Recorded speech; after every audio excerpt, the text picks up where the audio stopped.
hamugado. Kani siya mga okay, may laman siya sa nga gulay. May gulay siya sa gitna. Tapos, prito-prito lang na rin. Prito-prito. Ganyan. Parang may ano pa to ah.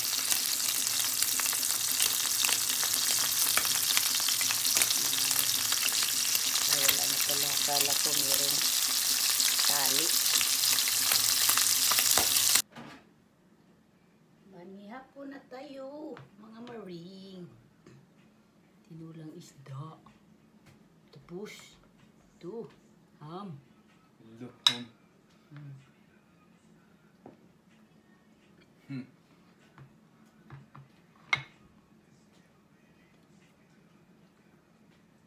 Kadalingan.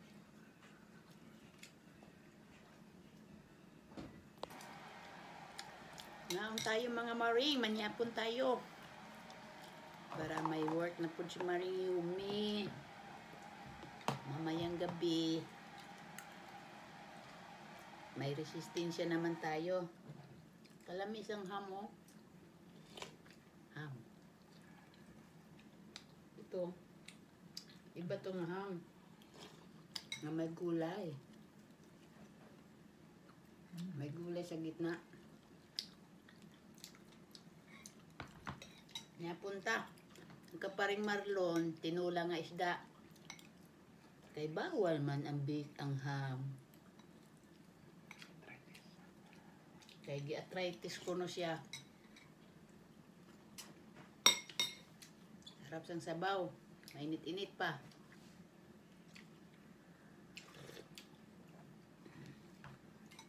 With gulay. Kain po tayo. Inuwin. Ang akon nga partner, katingog. Lamig guro niya pagkaon.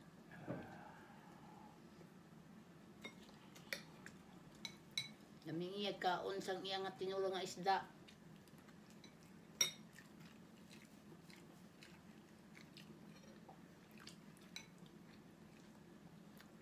Well, ma'am.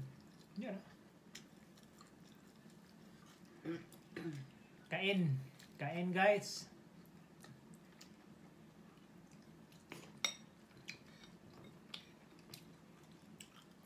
Masarap ang init ng sabaw sa malamig na panahon.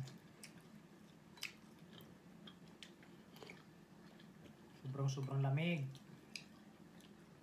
Dapat mainit din ang kainin natin para level sa katawan. Ito ang gaga. Hindi ako. Sige na, gang. Pareho. Na? Lamig ko ano? Pare si kanoon. Ang pala sama ako. Para mabusog ka na yun.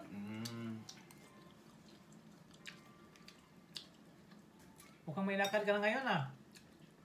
Wow, Tagalog.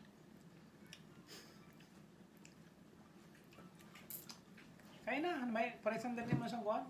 Coke, may coke ka rin dito. Di cook lang ko yan.